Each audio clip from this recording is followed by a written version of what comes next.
Hi hello नमस्कार, cook with Tabassum या चॅनलमध्ये आपलं स्वागत आहे। तर आज आपण बनवणार आहोत मसाला वांगी।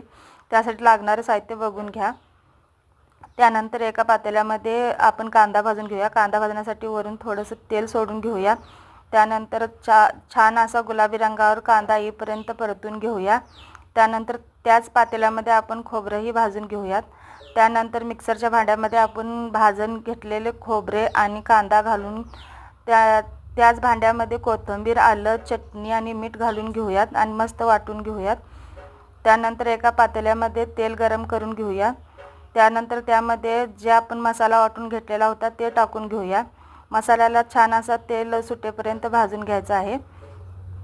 त्यानंतर वांगी आपल्याला ज्या शेपमध्ये पाहिजे आहेत त्या शेपमध्ये आपण कट करून घेऊया।